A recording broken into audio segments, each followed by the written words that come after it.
বৰপেটা জিলাৰ সৰ্থেবাৰী ৰাজহ চক্ৰৰ অন্তৰ্গত কমাৰপাৰা প্ৰেৰণাত কৃষি পামত বুধবাৰে কৃষকসকলৰ প্ৰশিক্ষণ অনুষ্ঠিত হৈ যায়। মেঘালয়ৰ উমিয়ামস্থিত কেন্দ্ৰীয় কৃষি বিশ্ববিদ্যালয় college of post graduation studies in agricultural ছায়েন্সৰ উদ্যোগত অনুষ্ঠিত হয় কৃষকসকলৰ দক্ষতাৰ প্ৰশিক্ষণ শিবিৰ। জ্যেষ্ঠ নাগৰিক তথা কৃষক ৰবি ৰামচিয়াৰৰ সভাপতিত্বত অনুষ্ঠিত প্ৰশিক্ষণ শিবিৰৰ উদ্দেশ্য ব্যাখ্যা কৰে আদৰ্শ কৃষক পৰমেশ্বৰ ডেকাই। উক্ত প্ৰশিক্ষণ শিবিৰত প্ৰশিক্ষক হিচাপে উপস্থিত থাকি কৃষকসকলক জৈৱিক কৃষি সম্পৰ্কত প্ৰশিক্ষণ দিয়াৰ লগতে জৈৱিক পদ্ধতিৰে কিদৰে শাক-পাচলি উৎপাদন কৰিব লাগে তাৰ বিষয়ে বিশদভাৱে আলোচনা আগবঢ়াই মেঘালয়ৰ উমিয়ামস্থিত কেন্দ্ৰীয় কৃষি বিশ্ববিদ্যালয়ৰ অধ্যাপক ডক্টৰ অমিত মিশ্ৰ আৰু সহকাৰী অধ্যাপক ডক্টৰ লিপাদেৱে। উক্ত প্ৰশিক্ষণ শিবিৰত মুখ্য অতিথি তথা মুখ্য প্ৰশিক্ষক হিচাপে উপস্থিত থাকে বিশিষ্ট কৃষি বৈজ্ঞানিক ডক্টৰ প্ৰণৱ দত্ত।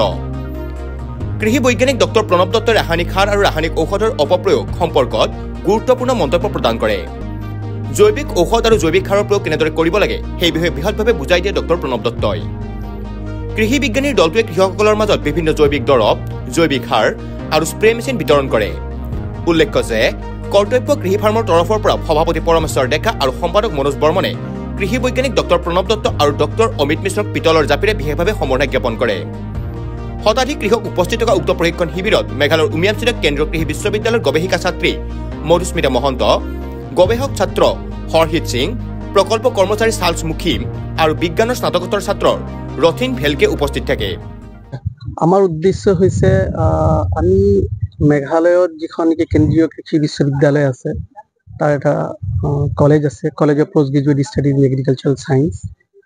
তাৰ তত্ত্বাৱধানত আমাৰ এখন প্ৰকল্পৰ অধীনত আমি যাতে কৃষকসকলৰ মাজত জৈৱিক আৰু প্ৰাকৃতিক খেতিৰ কিবা এটা ধাৰণা দিব পাৰোঁ, কাৰণ সেই উদ্দেশ্যে আমি ইয়াত আহিছোঁ।